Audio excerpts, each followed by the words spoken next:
A student died, 5 others injured as classroom collapsed on students.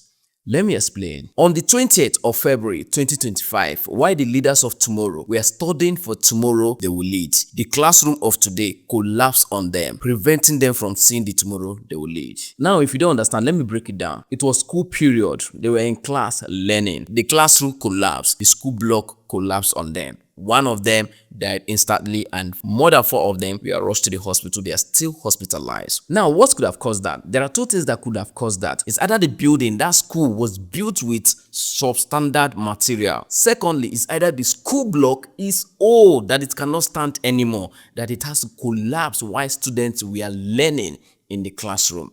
Now note, while this was going on, Nigerian elites, Nigerian politicians, Nigerian billionaires from the north were busy donating billions of naira to the IBB library or presidential library that none of them will ever stop to read. Now let me explain better. On the same 20th of February 2025, the former head of state, Ibrahim Babangida, who ruled Nigeria in 1985 as a military leader, Babangida recently wrote a book titled Journey in Service, an autography. Now, while launching that book on the 20th of February 2025, the same day that classroom collapsed on students, while launching that book, he admitted that Abiola actually won the election of 1993. That in fact, Abiola met all the requirements and everything, but the Shah did what they did to make sure Abiola did not become a democratically elected president, which resulted at the end of the day, Abiola died. If you don't know the history surrounding Abiola's death and all that, you can go and read about that. But moving forward, now while he was admitting that, the Nigerian billionaires, politicians were there. People like Dangote them, Dan Tata them, Dan Juma them,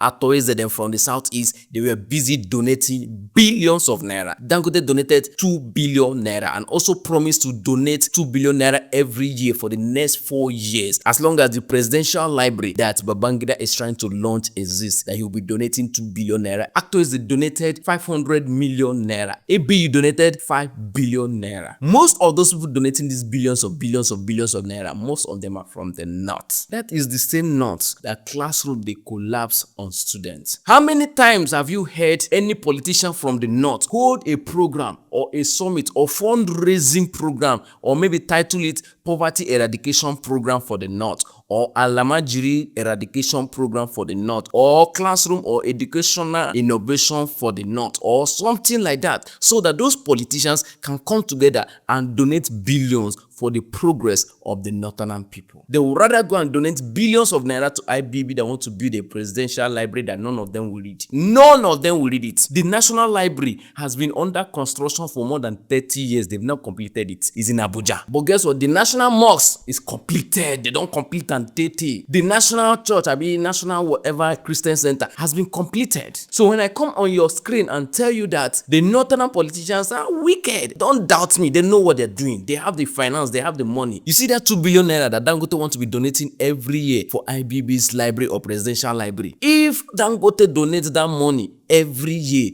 to the northern educational system, there will be a drastic change in the northern educational system. We will not lie to ourselves. We need education. Nigeria educational system is rotten. Because tell me why. Why will students be in a classroom and a building will collapse on them? The leaders of tomorrow, studying to lead tomorrow, cannot even survive today. But guess what? The Nigerians or my northern brothers, they're okay. As long as the governor organize a mass wedding for them, as long as the governor donate goats or donate yam to them, they're okay. Anyway, I won't say more than this. I will always come here to tell you the truth. No matter how bitter it is, the northern politicians dwells in wickedness. They don't want a better tomorrow for the northerners. If not, they have the money, they have the resources, they have the power. The north has produced more presidents than any region in Nigeria. They have the biggest or richest politicians. They have rich and independent politicians. So what is happening? Is it strategic? Anyway, maybe there's a hidden memo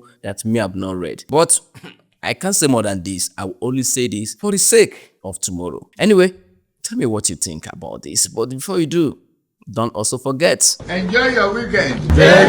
Nigeria.